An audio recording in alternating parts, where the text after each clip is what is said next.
Hi, I'm Renee, and welcome to Classical Commentary, talking all matters music and about the music that matters.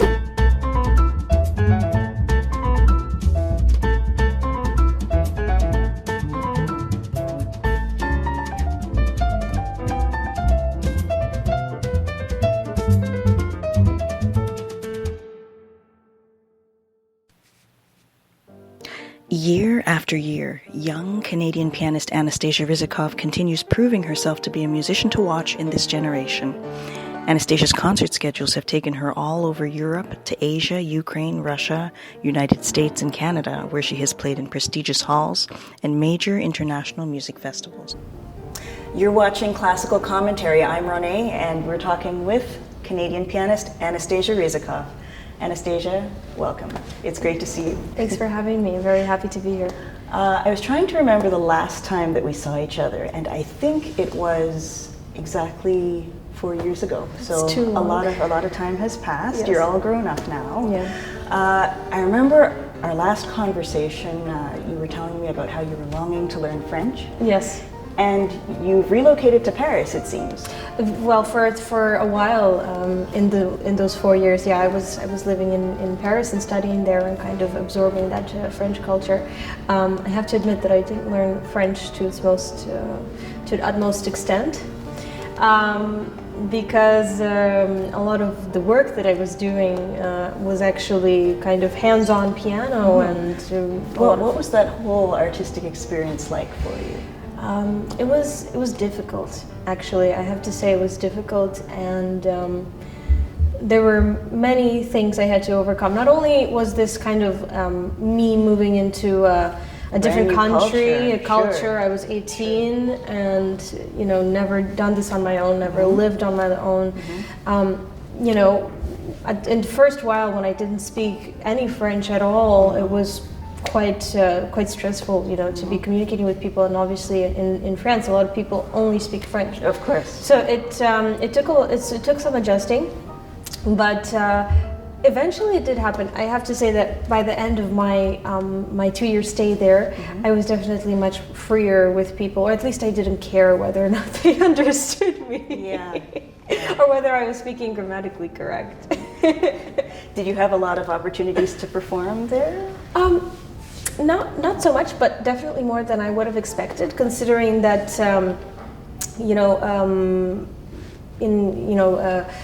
nobody knows me there in Paris. I had never performed in Paris before actually moving there, and but one thing that I really remember very well about the performances that I did have, which was quite good. I had about 15 concerts during those 2 years.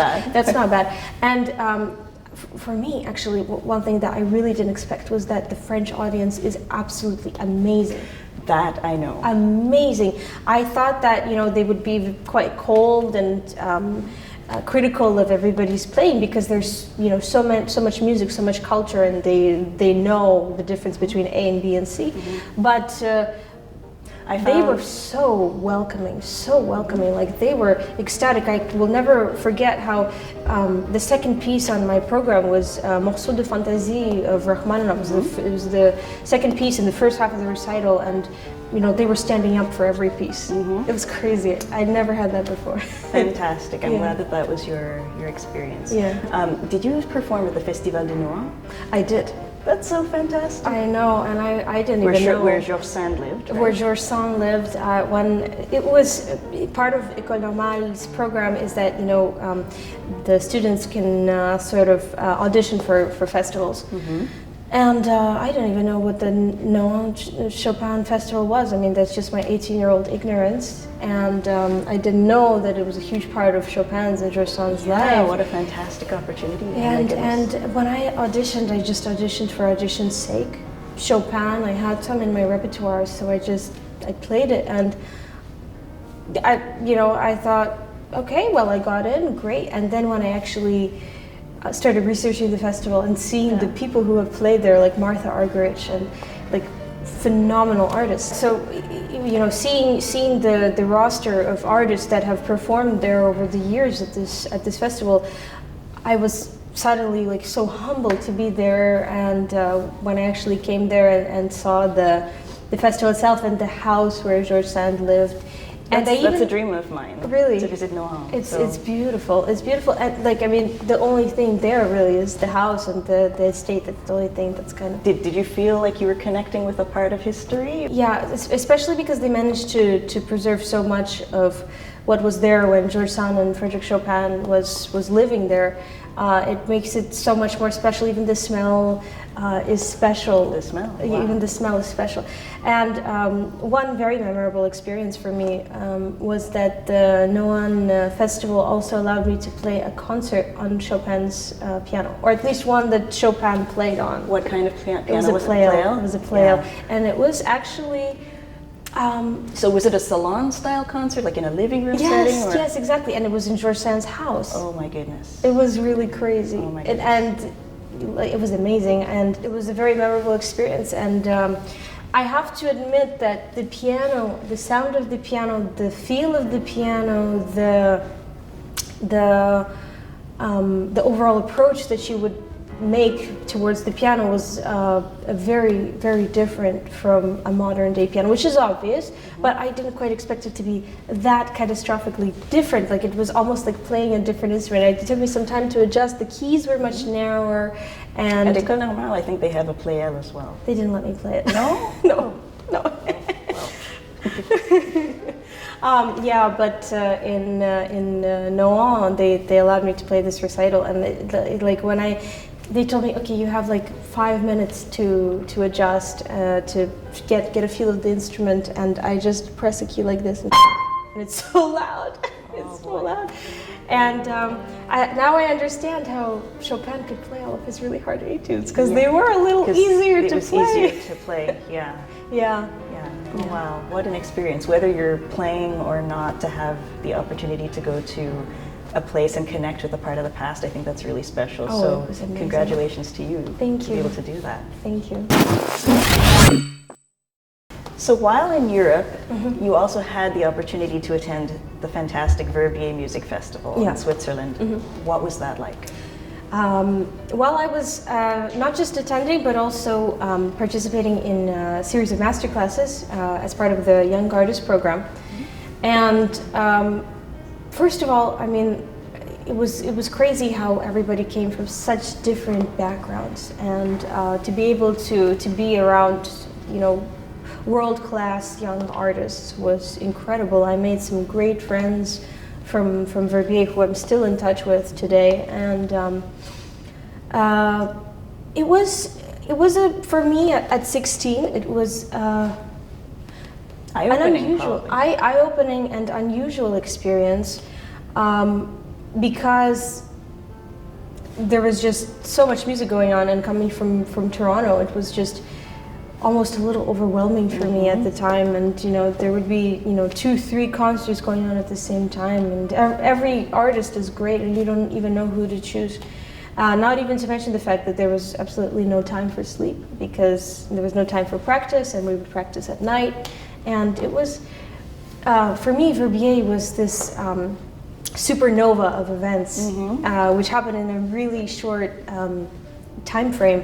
But I had some absolutely incredible memories while I was there, because I got to play for Menahem Pressler, and I got to play for Andras Schiff. Fantastic.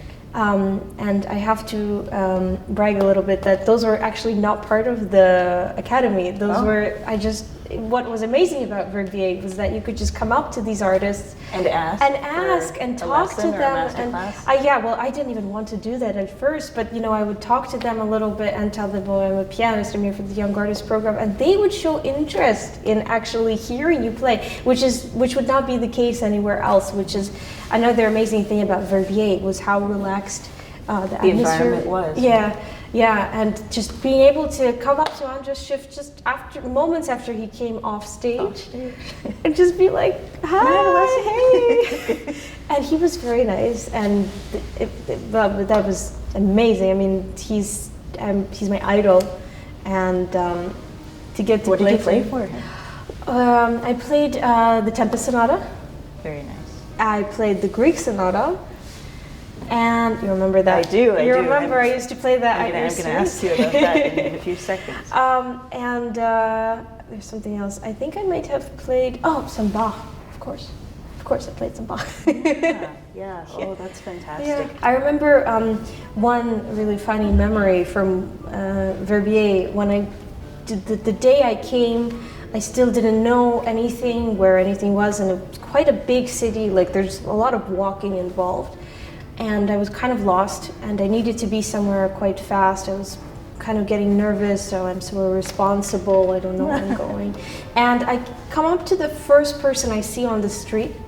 And it turned out to be Yuri Bashmet, and I was when he looked at me, and like I see, you know, his long black hair and everything. I forget what I want to ask him.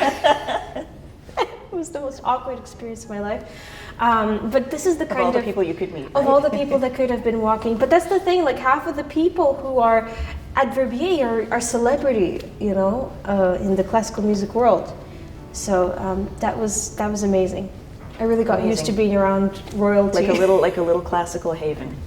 And how long were you there again? It was like 2 weeks. I can't remember for sure now. It was 4 years ago, but about 2 weeks. Okay. Yeah. I remember that happened maybe just shortly after I last saw you. So I wanted to ask you about that. Yeah. You brought up the Grieg Sonata, the Edvard Grieg Piano Sonata. I remember you were fond of it, and I remember you had a desire to bring more attention to it. You were performing it a lot. You eventually recorded it on Naxos Records. That's true. That's true. Are there any works in recent years? You've been to Verbier, you've lived in France. Have you had any musical revelations about either composers or music that you'd maybe like to bring more attention to now? I would say two major revelations for me. First of all, I discovered the music of Shostakovich. Okay. And not so much solo his piano, works, or not so much his piano, but more his symphonic work, which I'm absolutely, I'm absolutely obsessed with. And I've in the past couple of years, like I've learned all these symphonies by heart, just by listening to them like hundreds of times. And so Shostakovich is definitely somebody who has opened up a totally new portal of classical music, if it can even be called that, because it's 20th century music, and it is totally different from Beethoven, for example, if we categorize them all under the classical music umbrella. Right? Yeah. And another work for me, I think, is Chopin's Third Sonata. I mean, it's hard to say though, because there's so many great works. But for me, the Third Sonata is. Are you playing it, or? I am, yeah. Now I'm circulating 4 years ago I circulated Grieg, and now I'm circulating Chopin. And for me, and this may be totally wrong, but what I feel about this piece is Chopin's desire to explore with more symphonic sounds. And perhaps had he lived a longer life, we would see more works written for orchestra, either for string or symphony orchestra. I'd love to, there's no piece of music written for like a large symphony orchestra by Frédéric Chopin. And who knows, I'm sure that, this is a person of such phenomenal, innate musical talent. I wouldn't be surprised if we saw him explore further the depths of musical composition, but because his life was cut short at the age of 39, that didn't really happen. But yes, this piece for me represents a lot of longing, a lot of experimentation. I think it is, in a way, kind of almost out of Chopin's element, because there's a kind of there's a lot more thought put into it, as opposed to his natural innate self just pouring out into the music. And that's something I really appreciate about this work. It's more contemplative. It's more contemplative, and the grandeur of it all. And it's funny because when it was at the time when it was written, his peers like Franz Liszt would criticize this piece. They didn't enjoy it very much, but sometimes that can be a sign of some kind of genius. Genius, yeah. When a piece is not well accepted at that time, exactly, right? In years to come, it turns out that. that it is a work of genius, right? It is, yeah. That's very, very often the case. So I have fallen in love with this work. I've played it for about a year now, and always discovering something new. Because when I mean a year, it's not like I play it for that whole year, 365 days. I'm kind of playing it, preparing it for a concert, and then putting it aside. And then when I come back to it, and it's kind of almost like a new work for me, because every time I discover something new that makes me go, At age 20, you already have a lot of performances, a lot of performance experience under your belt. But is there a place, a special place, it could be a country or a venue, that always feels like home when you return? Is there a place you just love performing? For me, it's actually two places. The first place, and this is more of like a country because I played in numerous halls there, is Spain. I love to play for the Spanish audience. They're extremely open and warm. Yeah, they're amazing listeners, and they love music. And I have generally been very successful in Spain in my competition circuit and you know, performance-wise and everything. So for me, Spain is a great country. Not only is it a great country to perform in, but it's also a great country to explore, because there is so much history and you know, and art and culture and food.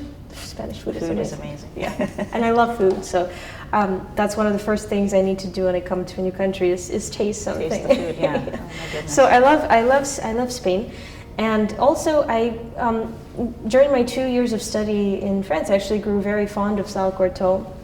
It's not the biggest hall, but I do really appreciate the intimacy and the acoustic. And acoustics are very amazing. good. They're beautiful, and you know, you can always hear every, you know, tiny sound, and it's never overly loud. There's a way that it balances out everything, and of course the instruments there are fantastic too. And not to mention the fact that it has a huge amount of history, and that you feel as though you're surrounded by the ghosts of, you know, everybody who's connecting played with a there. part of history. Sure, yeah, it's old, but it's beautiful, and it has its own charm. It has its own charm. Yeah. Fantastic. Yeah. Where have your travels taken you recently? You were up north. Yes, I was all the way up north, probably the most northern I've ever been. And I was in the Northwest Territories. Was it cold? You know what? Because it was in September, it wasn't that bad. Okay. It was just above zero, which is okay. I was in Yukon a couple years ago, and I bought like new jacket and everything. Wow. I was really like, you know, ready for the true north experience, and then it was zero. It was zero. You know, I was so disappointed. I wanted that true north experience. So yeah, me too. That's why I thought I'd ask. Me too, but you know what? I looked at the weather forecast in advance, and it didn't show me any negative, you know, minus. But maybe that's a good thing. No, it is definitely a good thing, because I wanted to take a lot of photos of the nature and the scenery, and I certainly would not have been able to do that had it been really cold. And I was amazed. There was such a huge amount of waterfalls as well in the Northwest Territories. Yeah, and the only time to see them is when the weather allows it. Were you in Yellowknife? Or? I was not just in Yellowknife. My last concert was in Yellowknife, but I also played in Hay River and Fort Smith, which are some communities around the Northwest Territories, and they are situated far from each other, but I feel like distance is measured a little bit differently there, because it's huge, and there's for a large portion of the province, there's just land and nothing but land. And bison, lots of bison. Really? I must have seen at least 200 bison during my trip. Like, they would just lay on the road. They would roam, yeah. At one point they were running, that was scary, like parallel to the car. Oh. Yeah. Wow. But they're very friendly, so I was not too worried, but it was, you know, they're big. A little overwhelming, yeah. They're big. They're big animals. They're big, but they're very, I actually really love them. They're such peaceful creatures. There's something very majestic about them. Yeah, they're beautiful. And what was the art scene like over there? I always think that it could be better, especially in Canada. But I have to admit that when I was in, Fort Smith and in Hay River, like in those small communities of 3,000 people, we managed to get full halls, and the people were so excited, and they were listening to very long programs of sophisticated music. I played that Chopin sonata there, for example, and they were absolutely ecstatic. They didn't even clap between movements. Oh. So I was blown away by what an amazing audience they were. And Yellowknife, when I did my concert in Yellowknife, that was like the highlight of the trip, because like the audience was amazing. I had a similar reaction in Yellowknife as I did in France. They were so excited. And what I felt was that they needed classical music, that they need arts, that they need people to come and perform and give them some love, and that's what I was wondering about. Yeah. Do you enjoy doing that, reaching out to communities that maybe need more classical music in their life? For sure, they love it. They love it. They really do. I was a little bit hesitant about the repertoire that I was going to play, and it took me a while to construct the program. But I realized that it was wrong of me to even think about this, because they were so excited to hear any kind of music, any length and any period. They were just they need art. They need art. They need music. And that's what I think is really great about this organization, which organized this tour, Piano 6, which I'm grateful to be a part of, because their message and their goal is great, and it is to basically to give back to the communities, to play for those rural communities which don't have as many artists come and visit them as would be desired, either for financial reasons or just because they're small communities and they're afraid that they won't get enough audience. But I think they should not be at all concerned about this, because even in small communities, people are more than happy to hear an artist perform live. And it was a really great experience. I met some wonderful people, absolutely amazing people. In fact, one of the people that I met has already come and visited us in Toronto. Oh, really? Yeah, wow. We made some great friends. That's fantastic. Yeah, so I really could not have been happier with this experience. It was really eye-opening, and I came back from this tour actually in a way refreshed. Maybe not physically, because it was really exhausting. We had to drive for like 8-10 hours a day. I heard something about that. It was crazy, and I would have to play a concert right after. Oh. So it was exhausting Draining. in that way, but refreshing in a kind of spiritual way. Really. I understand. Beautiful. Yeah. Beautiful experience. My only regret is that I didn't see the Northern Lights. Oh, pity. Yeah, I was looking out every night and they weren't there. They didn't want to see me. Yeah. Well, I caught them. I remember leaving Northwest Territories. I caught them in the plane, and it was just the most beautiful thing. In the plane. In the plane. So you were like in the Northern Lights. Exactly. It was like being surrounded by these Northern Lights. It was beautiful. Yeah. But thank goodness for that. If not, I wouldn't have caught it either. Really? Yeah. Something to do with the warmer weather, maybe. Maybe. Yeah.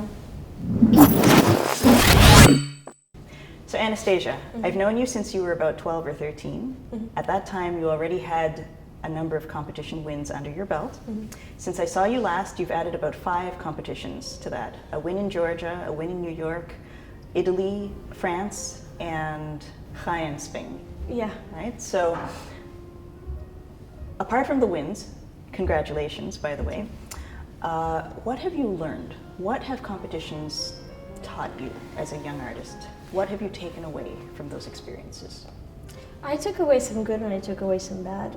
From the successes that I had, I can definitely say with confidence that despite what many musicians sometimes tell young students, which is to kind of try to play in a unprovocative sort of way, what I found is that the judges do appreciate individuality, and they do appreciate when an artist has something personal to say. And when the jury members are musicians who are in this profession for the love of their craft and their art, they will see that and they will acknowledge it. And sometimes they will acknowledge it despite some imperfections, because we're all human, and music is one of the most human things. It expresses human emotions, and I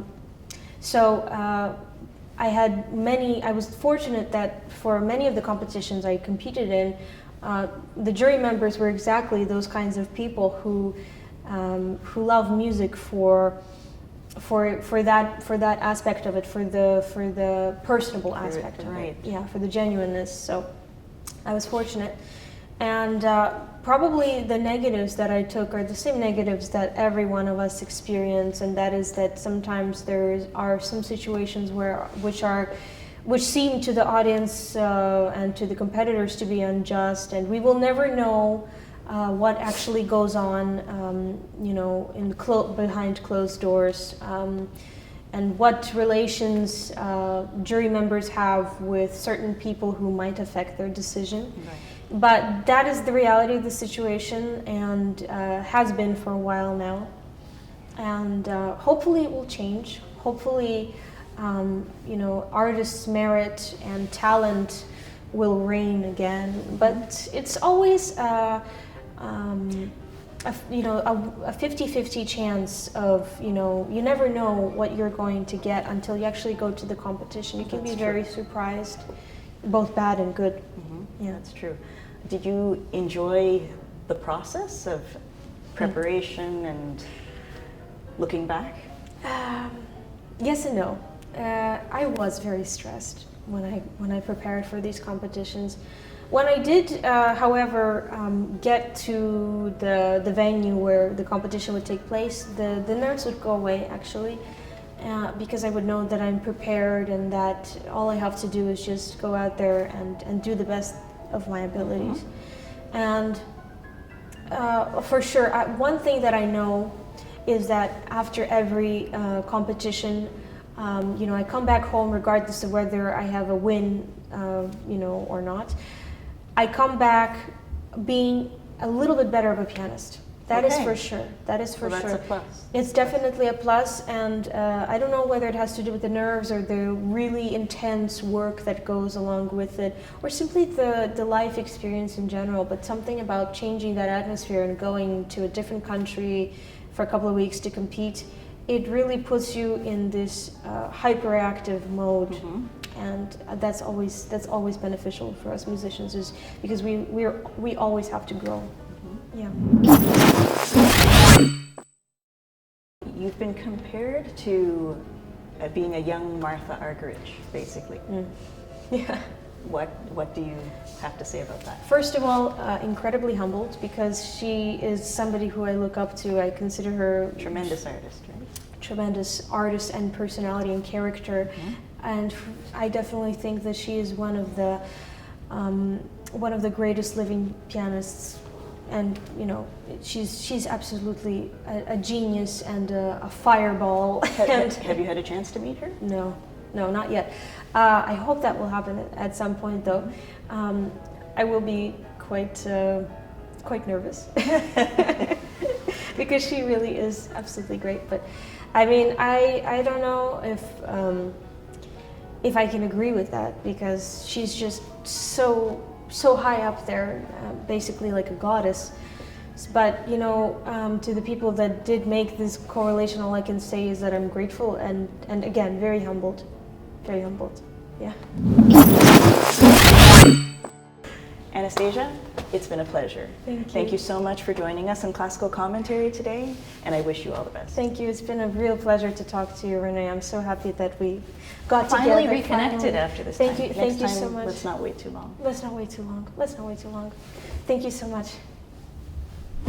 Thanks so much for watching this edition of Classical Commentary. We'll see you next time, and remember, great music makes a great day. See you.